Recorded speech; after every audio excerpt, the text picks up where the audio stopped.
Bienvenue dans cette nouvelle édition du 12-15. Au sommaire, le président congolais Denis Sassou Nguesso doit s'exprimer ce 17 décembre devant le Parlement réuni en congrès. Une adresse à la nation délivrée dans un contexte particulier de fortes attentes de la population, mais également de la classe politique que vous entendrez dans ce journal.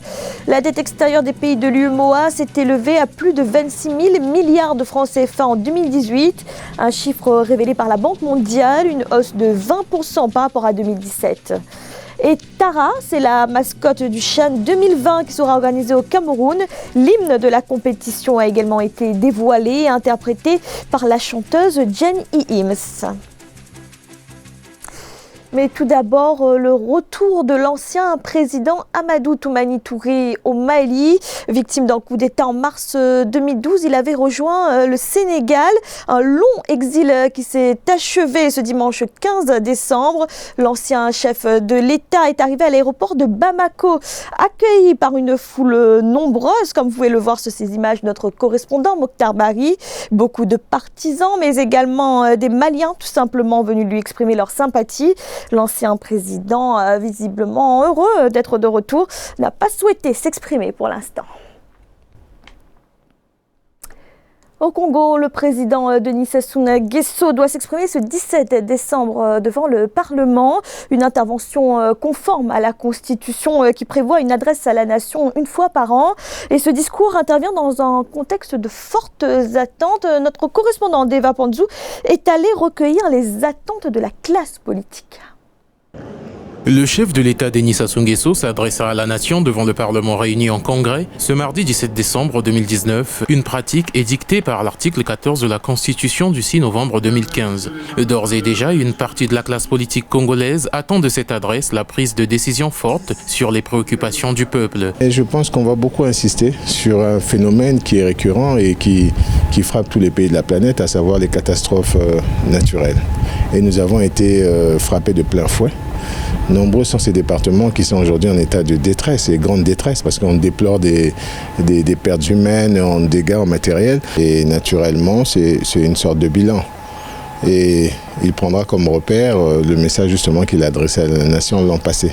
Du côté de l'opposition, ce n'est pas le même son de cloche, car de toutes les mesures annoncées lors du discours prononcé par le chef de l'État le 29 décembre 2018, très peu ont été exécutées. La haute autorité de lutte contre la corruption traîne encore à être créée et les frétins et gros poissons circuleraient librement. Ainsi, l'opposition dit ne rien attendre de cette adresse. Moi, personnellement, je m'attends de rien de son discours. Rien.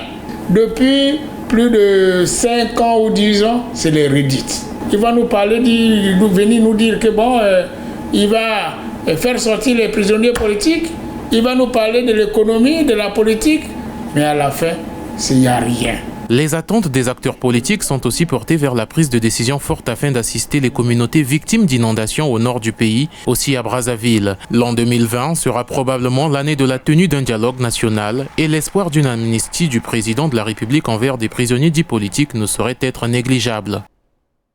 Et c'est l'autre actualité au Congo. Le Congo qui reçoit l'appui budgétaire de la Banque africaine de développement. 121 milliards de francs CFA vont être alloués au pays. Des fonds destinés à soutenir la poursuite des réformes économiques entreprises par le gouvernement congolais, mais également à apurer les dettes extérieures. Reportage de notre correspondante Deva Panzou. L'accord de prêt de plus de 122 milliards de francs CFA entre la Banque africaine de développement et le Congo a été paraphé ce dimanche 15 décembre 2019 à Brazzaville, 2 années après l'introduction de la requête. Cet accord pour le financement de l'appui budgétaire est sans doute l'aboutissement heureux d'une longue procédure. L'appui budgétaire de la BAD est un élément fondamental du programme que nous avons conclu avec le Fonds monétaire international.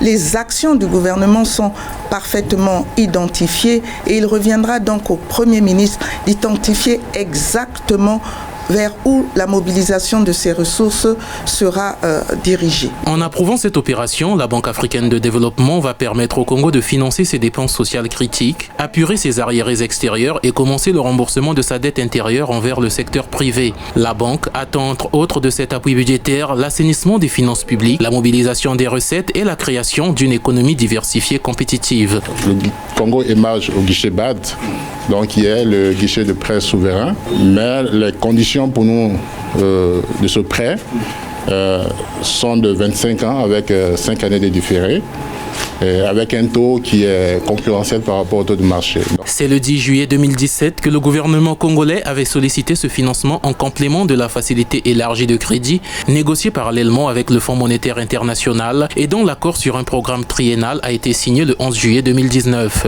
ainsi qu'à la réalisation de certaines réformes.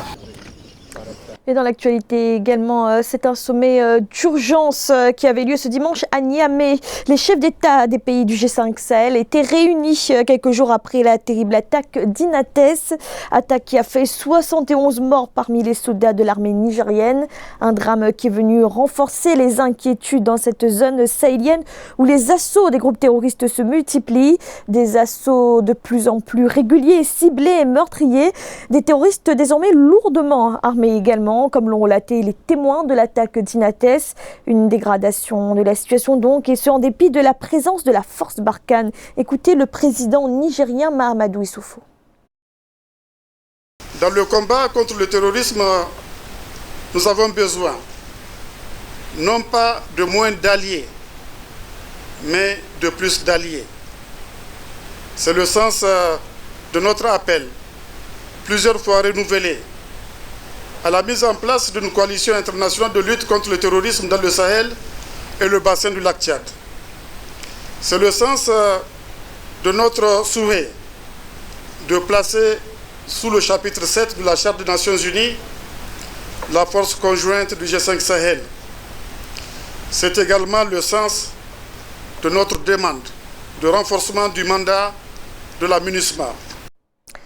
Les 8 pays de l'UEMOA ont cumulé une dette publique extérieure d'un montant de plus de 26 000 milliards de francs CFA en 2018.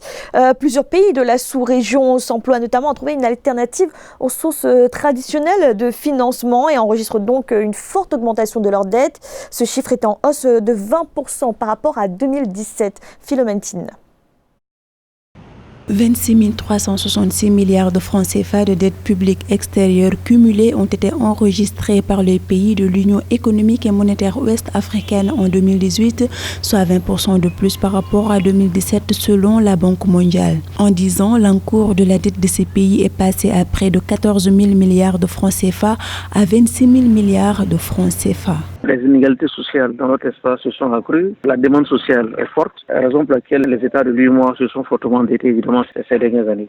Cela dépend des pays. L'environnement macroéconomique de certains pays est favorable également à un endettement pour les bailleurs du Fonds internationaux. La Banque centrale des États de l'Afrique de l'Ouest indique qu'au premier semestre 2019, 2300,2 milliards ont été émis sur le marché régional de la dette publique. Toutefois, les recettes fiscales consolidées des pays membres de l'UEMOA ont atteint 6 379,5 milliards de francs CFA à fin juin 2019.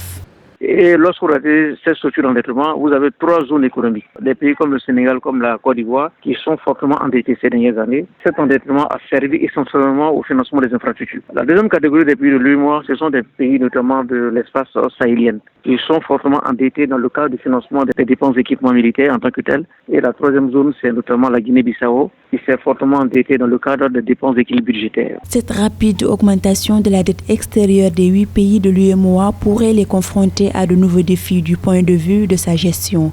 À noter que la Côte d'Ivoire et le Sénégal ont respectivement contracté environ 9 000 milliards de francs CFA et 7 137,4 milliards de francs CFA en 2018.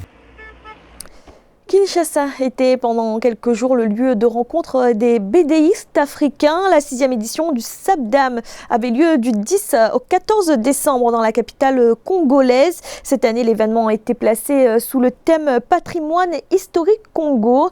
Les jeunes talents de la bande dessinée africaine ont pu présenter leur création. Reportage de notre correspondant Jacques Amboka. Donner à la bande dessinée la place qui lui revient pour le développement du continent. C'est le leitmotiv de la 6e édition du Salon de la bande dessinée et de l'autre musique organisé à Kinshasa du 11 au 14 décembre 2019. Dénommé Sabdam, l'événement a eu lieu au Musée national de la RDC avec la participation d'artistes étrangers et nationaux. Nous avons aussi des acteurs ou des artistes qui viennent d'autres pays. Voilà, tous ces gens-là sont venus se rassembler autour de la question de la bande dessinée. Comment faire pour que la bande dessinée soit vraiment utile à la société africaine et particulièrement à la société congolaise. La 6e édition du Salon africain de la bande dessinée et de l'autre musique était une occasion offerte aux nombreux jeunes talents de s'affirmer par leur réalisation. Exposition et vente, une vitrine ouverte pour une bonne visibilité. Santa Kakese, jeune artiste, en a pleinement bénéficié. J'ai exposé ma bande dessinée, le numéro 1, Fumoboko. C'est un terme quinois. Oui, ça veut dire un élève qui aime beaucoup étudier. Donc ça touche vraiment notre éducation. C'est une opportunité, étant jeune et femme aussi, d'avoir plus de visibilité à l'occasion de ces salons. Face à l'impact des nouvelles technologies, d'aucuns s'inquiètent de l'avenir du 9e art. Pour le professionnel de la bande dessinée, l'avenir de cet art est plutôt radieux quand on considère qu'une nouvelle génération de BDistes est à l'œuvre et se montre de plus en plus active à la pérennisation du 9e art. La mascotte et l'hymne du CHAN 2020 dévoilé. La mascotte s'appelle Tara et sans surprise, il s'agit d'un lion, symbole de l'équipe nationale de football du Cameroun qui organise la compétition. Et quant à l'hymne officiel du CHAN, il sera interprété par la chanteuse Jen Ihims. Nathalie Mo. We Are All Champions est le titre de l'hymne proposé par le Cameroun pour le championnat d'Afrique des Nations CHAN Total 2020. D'autres mélodies présentées par le groupe Ntondobe et le collectif Siga Dance ont été soumis à l'évaluation du jury et au vote du public camerounais. L'hymne composé par la jeune chanteuse Jen Ihims a remporté la mise avec 89% des suffrages grâce à la symbolique d'unité qu'il porte. Les Africains à l'unisson au-delà de la compétition, mais pour l'unité et la victoire. Donc je pense que le titre de la chanson qui a été choisi, We Are Champions, en dit long sur nous. Nous venons du nord, du sud, de l'est et de l'ouest de l'Afrique, mais sommes vainqueurs malgré tout.